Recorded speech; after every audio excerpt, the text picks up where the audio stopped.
What's going on, everybody? Welcome to another episode of Drumming in the Trenches podcast, brought to you by Collision Drumsticks. Use code TRENCHES10 at checkout to receive 10% off your order. There, get that shameless plug out of the way. I'll send it over to you, Mr. Ari. Hi, I'm Ari. You all know me. This is just another episode in the barrel. Brian, the co-host, just another silly drummer. Today, we're here with Noah Reihl. Noah, thank you so much for being here. We truly appreciate it. Hey, thank you so much for having me. I'm looking forward to the show. Good. I just want to put it out there before we dive into any kind of content.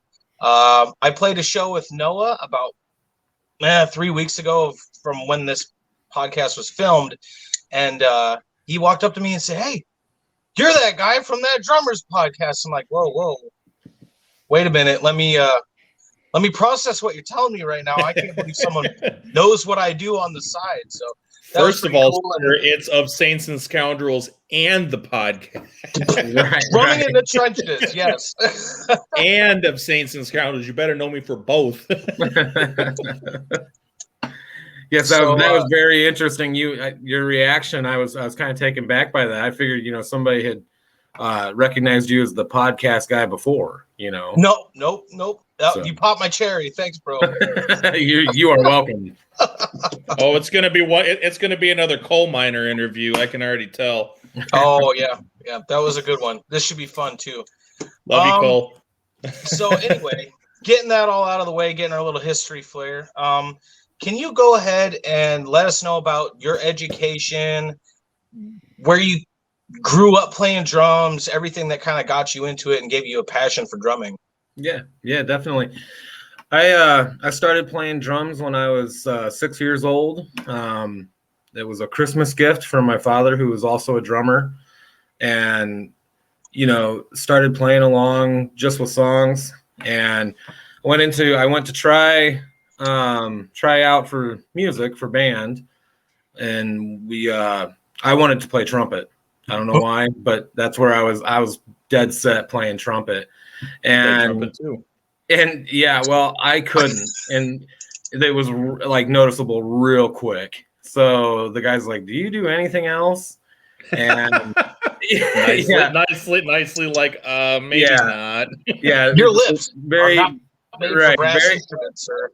very nicely. He says, "Yeah, this is not going to work for you." So my mom was like, "Show him how you play drums." And I'm like, "No, I'm playing trumpet." And so I showed him how I played drums, and he was like, "Yeah, you're a drummer." So I didn't really have much of a say. And then so I played in high school. I was a marching band. I ended up going to Indiana State University to study music. And nice. Yeah, and that was a great experience there. And then I transferred to it was called IPFW at the time, but now it's just Purdue University Fort Wayne. Yeah. For music therapy, took a psychology class and fell in love with it, and I ended up going down that path instead. But I, still always kept up with drumming and being involved in music. Awesome. Yep. The only thing that I know about Indiana State is that one person, his name is Robert Tunyon. He plays for the Green Bay Packers, and he went to Indiana State. That is about the only thing that I know about Indiana State. This is a drummers podcast, Brian, not Packer football. Okay. Well, real quick, Brian. Larry Bird also went to Indiana State. Yes, he did. Okay, but yes, that is true. You're right. But now we can go back to the drums, right? Yeah, there you go. Right. Get it out of the way. So, what kind of influences did you have, like, starting out? Starting out, it was more of like your classic rock. I'm pretty sure the first song I learned how to play drums to was Phil Collins' "In the Air Tonight." Nice. You got to hit that the da da da da da da. I think a lot of drummers probably have learned that at some point. Absolutely. And then I kind of got into like Metallica and Pantera, and then kind of switched back to like Dave Matthews Band, and so I mean my influences are all over the place. So it's definitely good to be well-rounded like that. A lot of drummers that I know, Ari may know who I'm speaking of specifically, but they get to the brutal side of things and think that there's nothing else. Yeah. Right. Light bulb just went off. Single genre drummers can't play anything else. I think it's super important to learn everything. Listen to every drummer out there, glean something from the way they play, and then make your own sound. even if you from speaking of those stringed instrument people that we don't really like to talk about, but like you look at guys like Zach Wild, yeah. You look at guys like Zach Wild and John Five, and they're doing like country, like chicken picking stuff and heavy metal. Yep. And everybody knows them, and it's unique because of it. So, yeah, it's definitely same from the drumming perspective. I agree with you 100% on that. And that's the same as like the video that I sent you the other day, Brian, where the drummer was talking about you don't have to blast beat every song, and music needs to have space in it. Yeah. Blast beats fit, but not every song needs blast beats. So, and it's definitely it's super good to be well rounded, so you can play whatever you need to, whatever the song calls for, and just fit right in there and drive the train. Yep. Yeah, definitely. So, since now we're getting into a little bit of the more technical stuff, Noah, do you have any current projects going on that you might want to talk about? Well, I just recently actually stepped down. I was with 7 Reasons, and they great band. I loved playing with those guys. It was just a little bit more of a time commitment than I could make. So they wanted to really start getting out, playing a lot of shows, which I think is fantastic. And that's to me that's the dream. It's just at this point in my life, it just didn't fit in. So had a good conversation with them and ended up stepping down. And they were, very gracious and understanding, no bad blood or anything, but anybody who's listening should check those guys out. 7 Reasons. They're really good. I'm sure we can put a link up. Yes. Yeah. And, I was link in the description. I love saying that. Sorry. yeah. So before every YouTuber ever. before COVID hit, I was playing with a group, Synchrony, which it's kind of what we were just talking about. Like Synchrony was more of a like funk. We did some covers, more like a funky jazz. You know what I mean? Like type of style. And then 7 Reasons was definitely more hard rock. Using the double bass pedal. So that being well rounded and being able to fit into the different areas. I also really enjoy playing hand drums as well. Nice. Love doing that. Talking about like the big flying saucer things are you talking about like hand percussion? Mostly hand percussion, although like those hand drums that you're talking about, that would be really cool to have. Those are awesome. Yeah, like that big turtle drum thing. Yep. It's like a big old flying saucer. Yeah. Yeah, those are really cool. But yeah, I mean like djembe, I've got this real big djembe, and I wear a harness and I can walk around and interact with people, which I really enjoy doing that too. So, but yeah, other than that now, I'm mainly focusing on just my personal projects. I have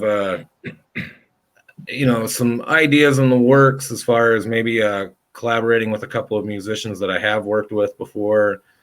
So yeah, just kind of doing my own thing right now and kind of focusing on the website, and trying to get that 100% solid.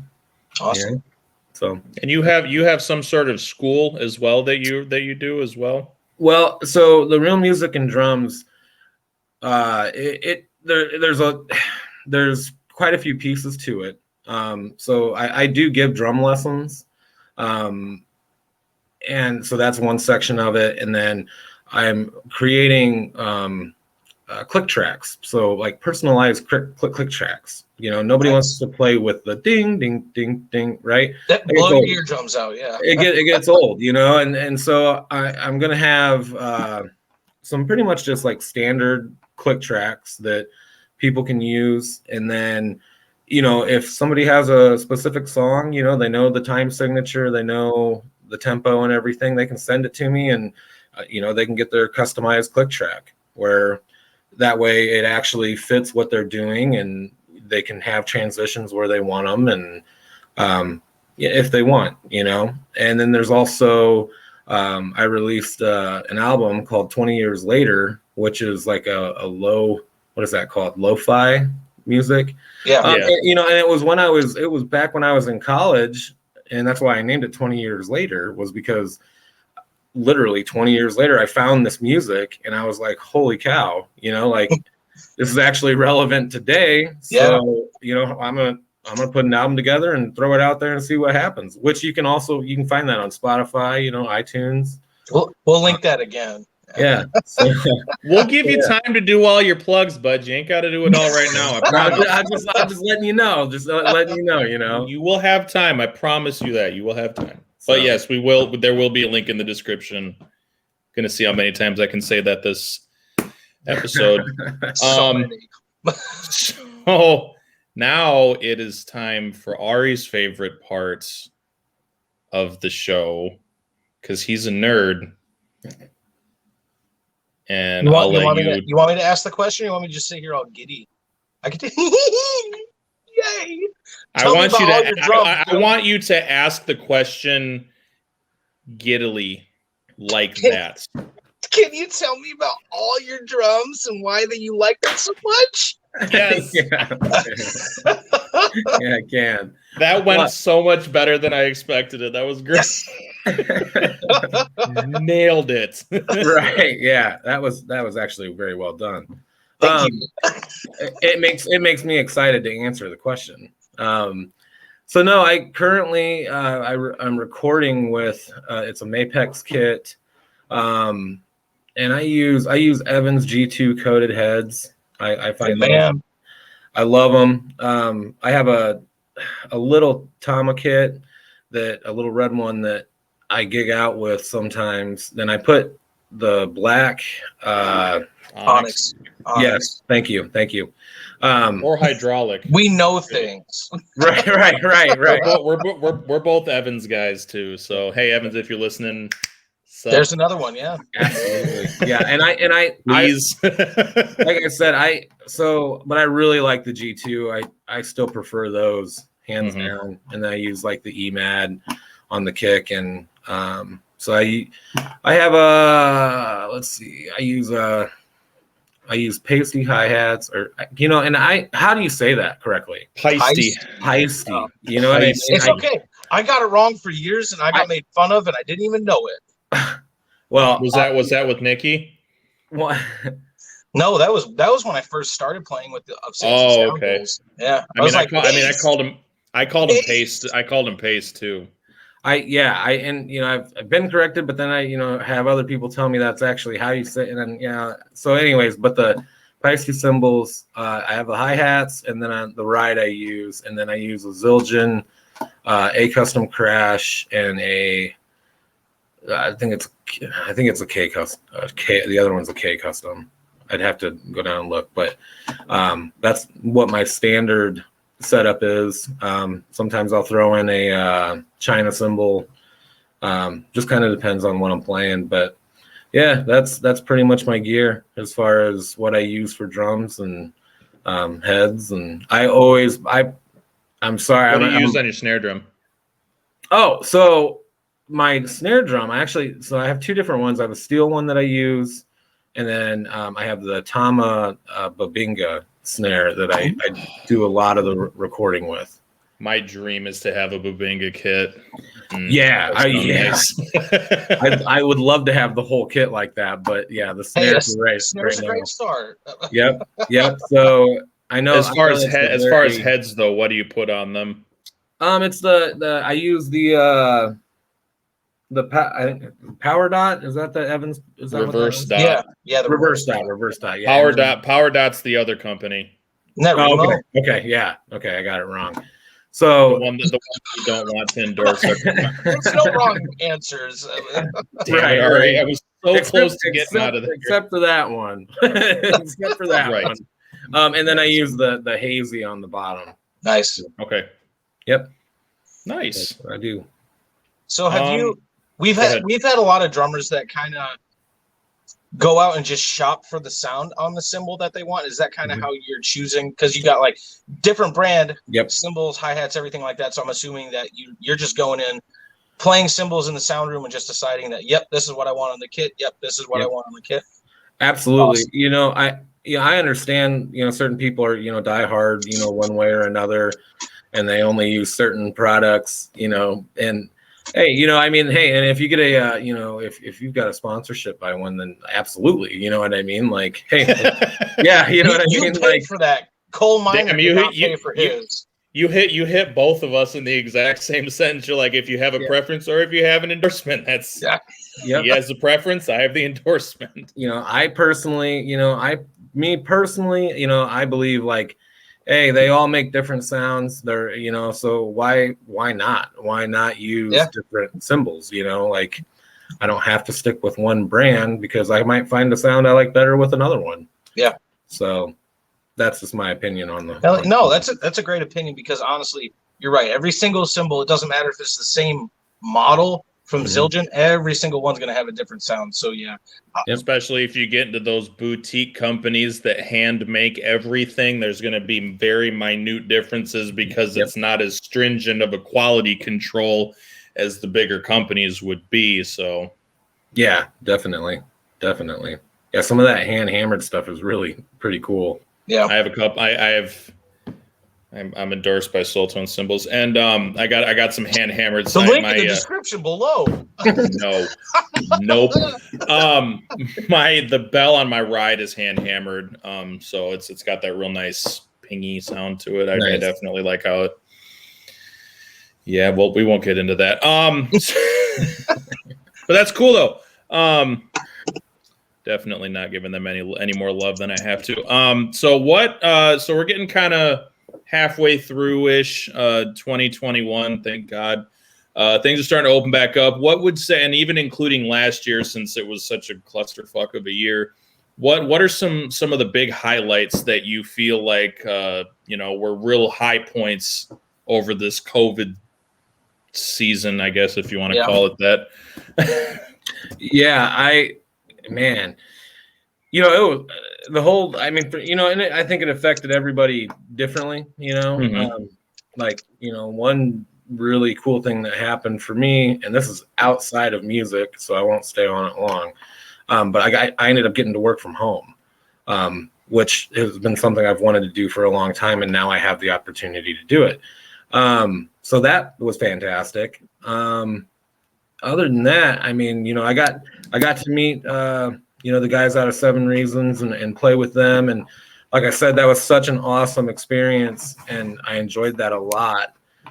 They just, like I said, that did, it wasn't the right time. And, I got to meet Ari, and I get to be on this. So that's definitely a plus. So, well, shit. But it's just been, trying to get through it is really how I've kind of approached it with my family, and we're doing the best we can, and I honestly cannot complain about any of it, other than not being able to play shows and not be able to go see live music. That sucks, but other than that, like I wasn't affected really hard by COVID. Right. So I'm very, very blessed for that. As a wise alcoholic man once saying, life's been good to me so far. Yep. There we go. Thank you. Yep. I was trying to make that sound a lot more prophetic than it actually was, but Joe Walsh didn't know what the hell he was talking about half the time.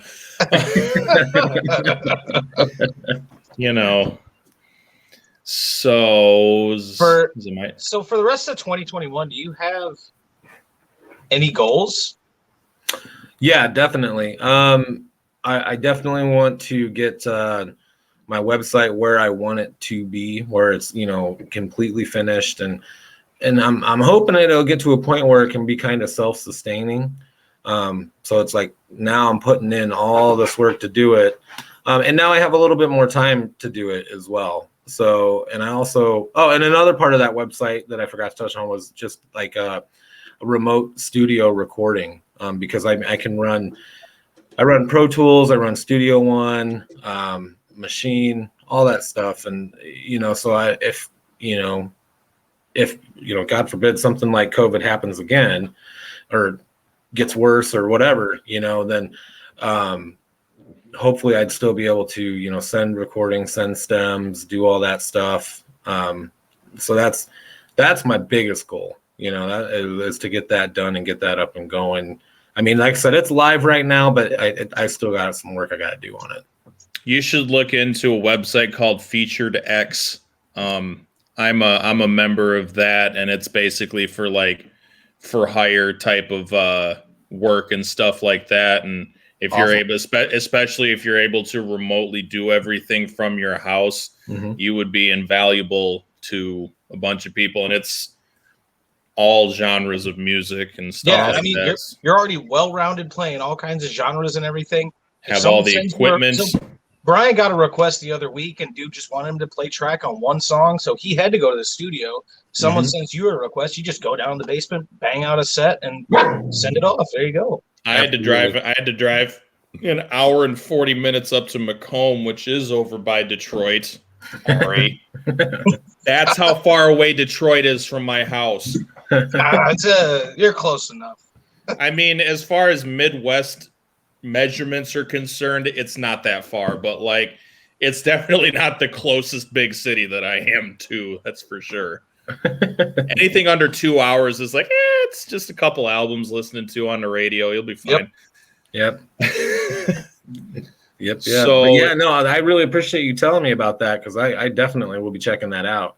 Absolutely. That would be something else cool to link in the description too. Mm-hmm. I'm sure there's plenty of drummers that are going to listen to this and be like, "Oh, cool! I'm not even in a band right now, but I would love to play music," and that's a good opportunity right there. Yeah, it's definitely still about the self-promotion thing, but you're there, and I mean, you can name your price and all that good shit. So it's definitely not something that a whole lot of people know about, but without trying to make my competition too stiff, I still want the gigs too, damn it. No.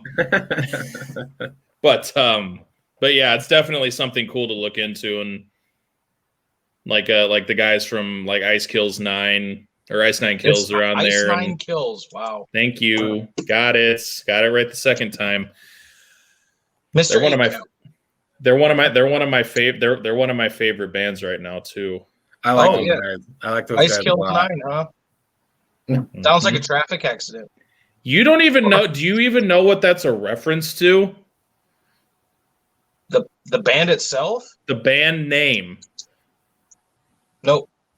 Ha ha ha ha! I'm Canadian, man. What do you expect? It's from a Kurt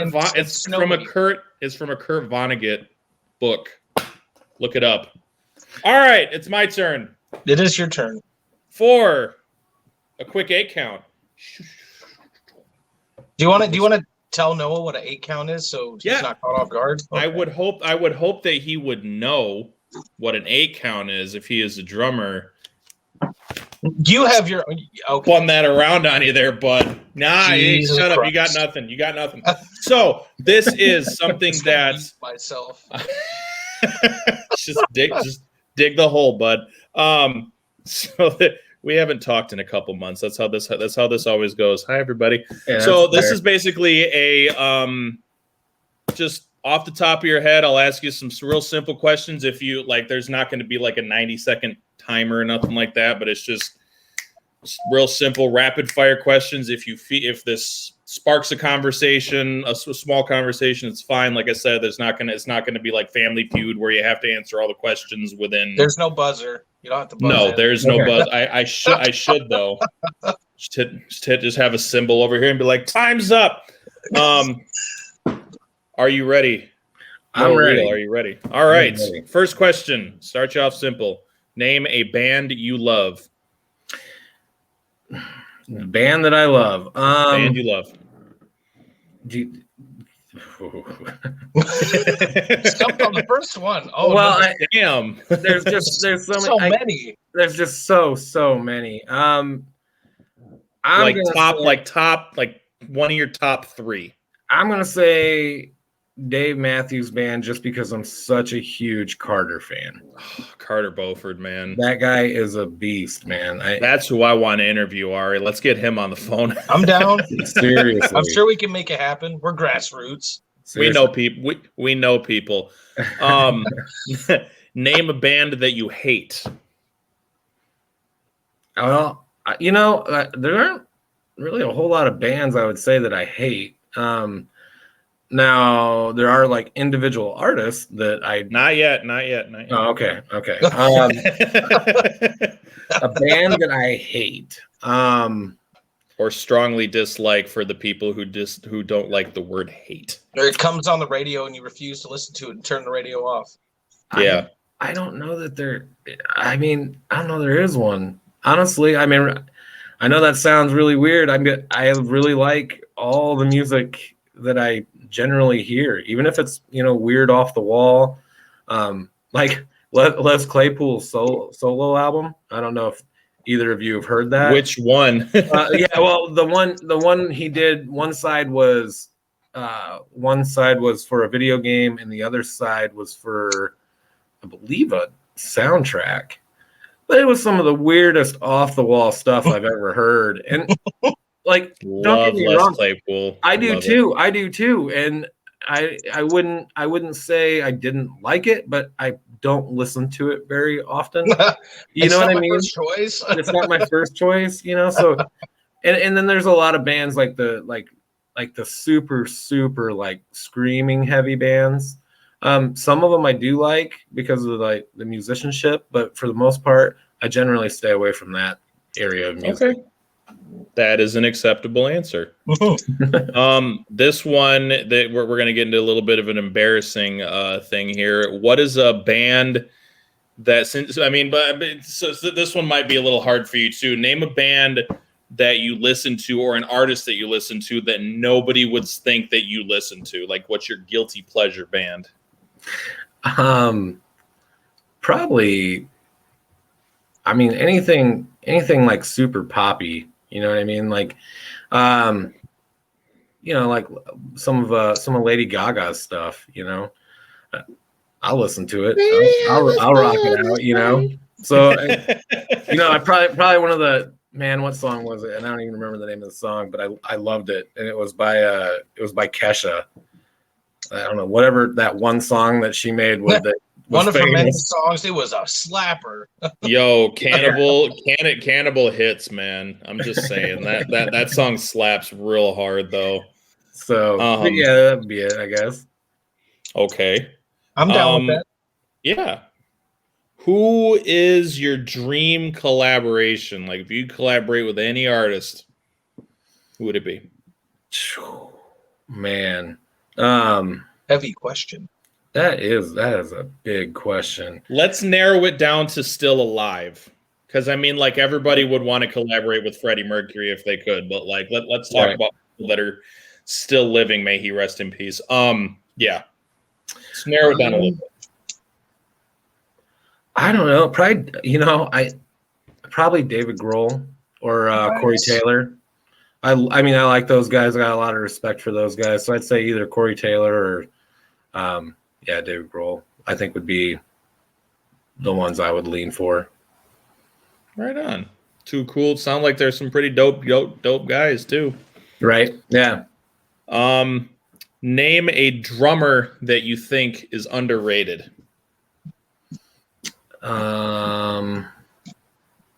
I think there's a lot of drummers that are underrated. I'm trying to think what group was that? I think what's his name? It's Chad. He was the drummer for Breaking Benjamin for Chad Ziglia. Yeah, thank you. I would have never got that last name. He's a Wikipedia of drum information like that. That's awesome. That's awesome.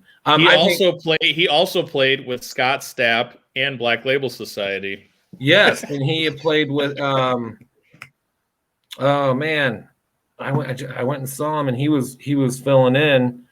But he was he was tremendous. I've seen him with Breaking Benjamin too, and Yeah, I think he's very underrated. I think he's a tremendous drummer. He's the reason why I have my ride cymbal like up and out. Okay. Yeah. Like it just Ari gives me shit for it, but I don't. I really do. care. It looks like you're trying to like guide a plane onto the runway. Maybe I am. It's just out there. Like you got to work. It's really not though. You've never actually sat behind my drum set to try, yes, mostly because it's too much work.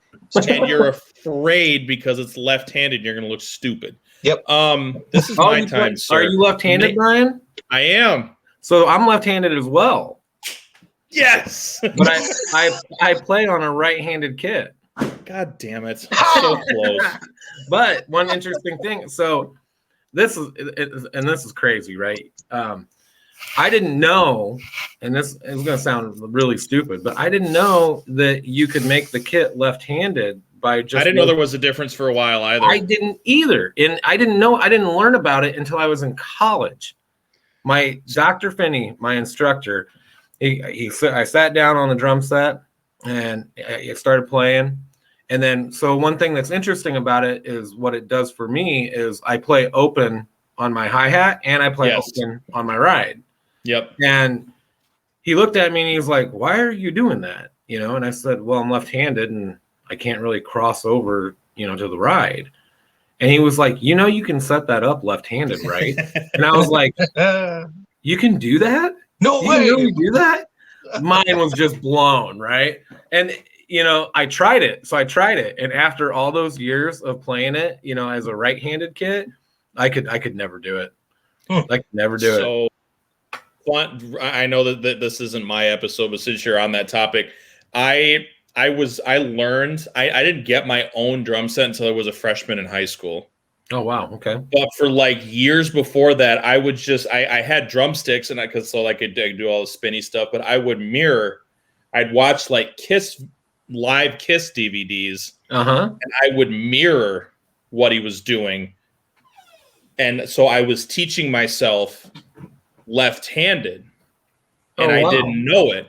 Right. So then in 7th grade, when I finally I joined my first band, and it was this, my guitar player's dad had this big 80s double bass, 11,000 cymbals and just everything. I sat down and I'm like, this is different than what I've been doing. So I taught myself how to play open-handed. And then when I got my own drum set 3 years after that, that was when I was like left-handed. I can do this now. So I taught myself left-handed, open-handed, and then actually started playing left-handed. But I can play on a right-handed kit, just open-handed, like what you do as well. Yeah. That's cool. That's cool. Yeah. Little Knickerbocker history lesson there. We got, you have a reason why we're going to interview you in a couple months. We need to get. I want to be the focus sometimes. Damn it. Fine, we'll buy you a spotlight at some point. Why? This is my show. Damn it! I pay for the StreamYard. That's true. Damn it! Name a drummer that you think is very overrated.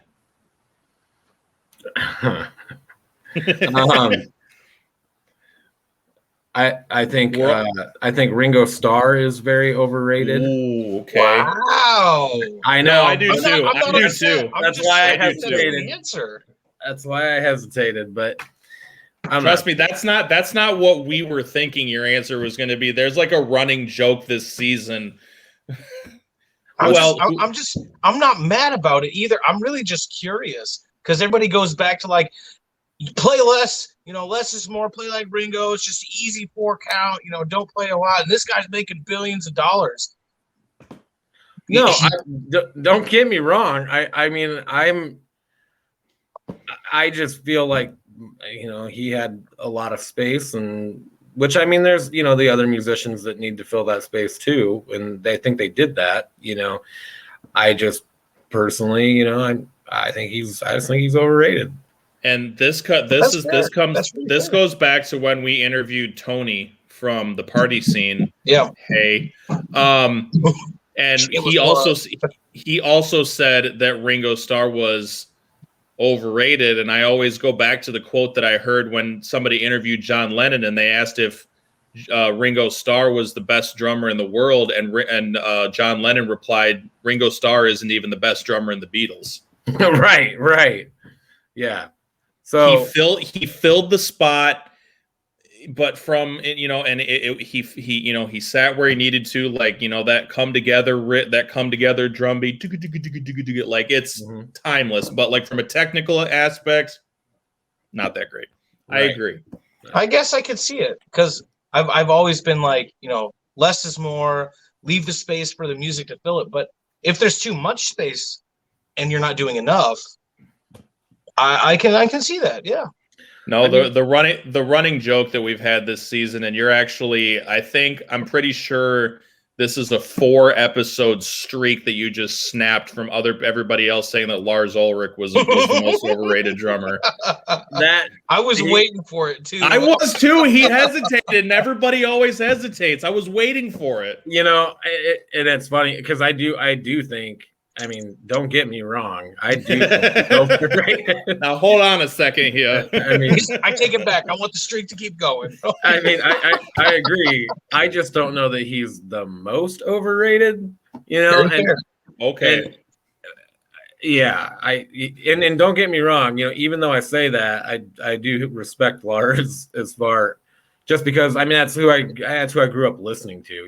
Metallica was half of their album collection is I know, and I can still play them without even thinking about it, Right.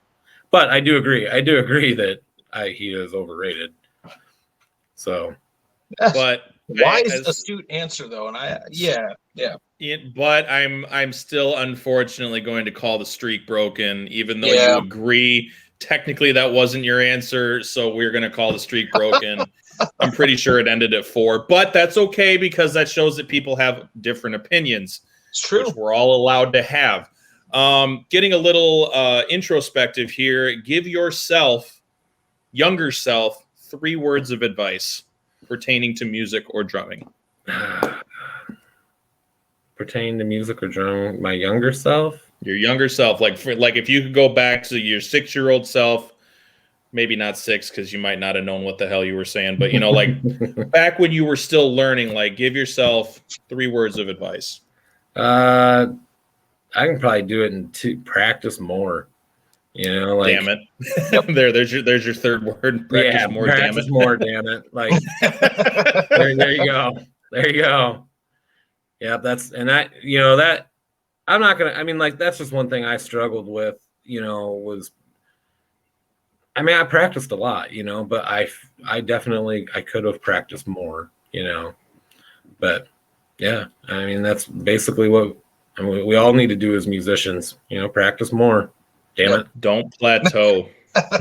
Don't plateau. That's you think you get to that spot, but you can always there's always more to learn. Absolutely. Ari and I, the amount of times that we've played together, we always just sit there and watch each other play like a hawk, trying to glean something else off of what we're doing. We're pretty much going to be the same amalgamated mush of a drumming style. We're just going to become one drummer at some point. I'm not dyeing my hair blonde, Ari. I'm just telling you that right now. That's okay. But would you be willing for the mohawk? There you go. My hair's. I could probably do a cooler mohawk than Ari at this point. Honestly, it's my receding hairline. It's just not working out for me. You're only like 5 years older than me. And the final question: unpopular opinion. What do you got? Unpopular opinion? Yep. About music. Let's not bring politics into this. I was gonna say I got a lot of unpopular opinions. I saw your face light up. You're like, what are we doing now? As far as I don't know. I think man, that's kind of a tough question. Unpopular opinion about music. I think today's music sucks. Like in general, like don't get me wrong. There's a lot of like across the board, all genres, like as a whole, everything sucks. No, Are we no, no, talking no, no. like major No, no. label stuff you hear on the radio, kind of? Yeah, I mean, like, I feel like the radio rock is kind of like you're not really hearing anything new. Yeah. You know what I mean? It's.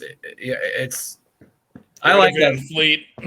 that. Yeah, well, that's an interesting thing, right? Because I think those guys are tremendous, but they don't hide their influence. You know, I mean, exactly who they're influenced by and what their sound is coming from. So listen, okay, I respect them for being at such a young age and keeping rock alive. Mm-hmm. But for the lead singer to be interviewed and say that his main influence is Steven Tyler, I almost wanted to punch him. Come on, you lying piece of shit. There's no way.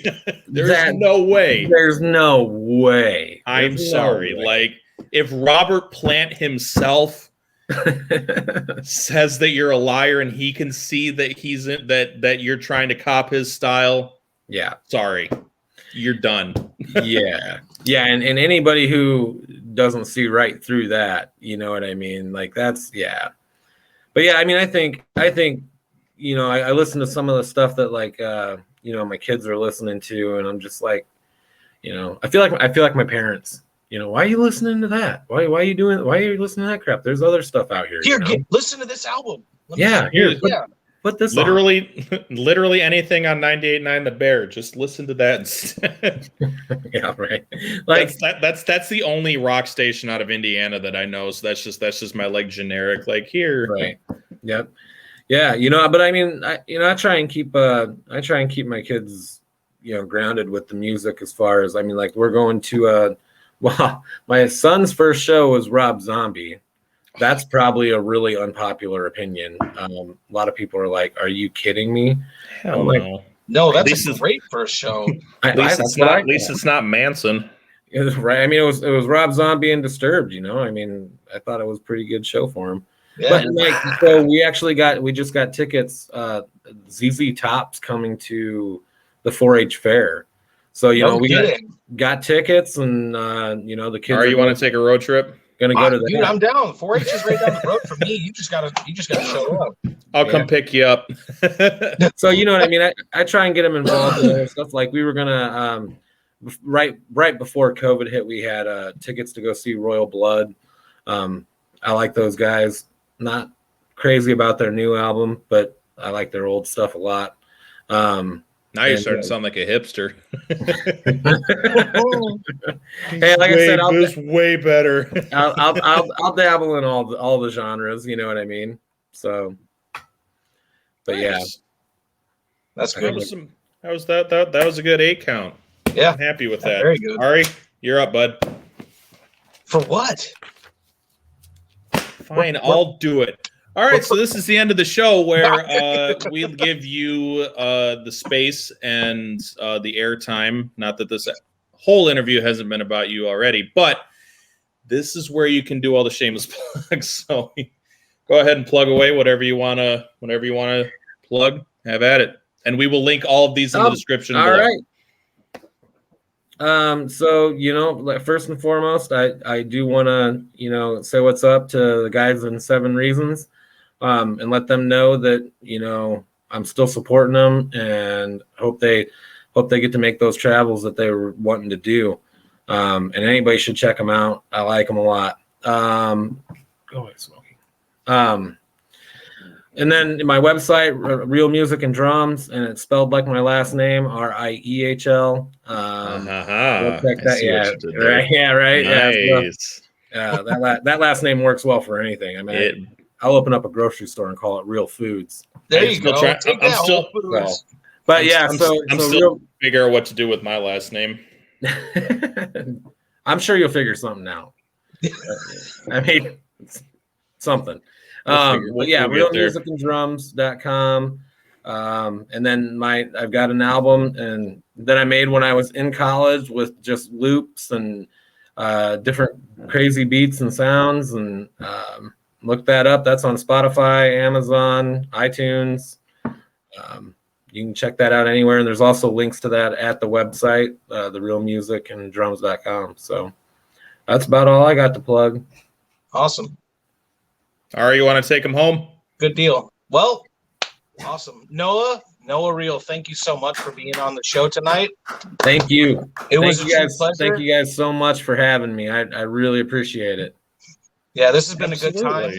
Yeah. Lots of really good topics, man. I really enjoyed it, and I truly wish you the best in 2021 and the years to come. And I hope to catch you at some shows and just Absolutely hanging out around town because you're pretty local to me. Brian, on the other hand, is way up there in Michigan. I'll make it down there eventually. As soon as you come see me play at the Music Factory. Touche. Yeah. It's a little far away. Yeah. All right, guys. Well, like I said, I super appreciate it. Absolutely, man. Thank you for coming on. I know that we set this up like kind of semi super last minute. Like I'm pretty sure it was 2 days ago, but yeah, it's okay. Luckily you didn't have anything going on, so it worked out. But yeah. Thank you, Noah Reihl, for Ari and myself. This has been Drumming in the Trenches. Trenches. Much love, everybody. Stay safe. Rock on.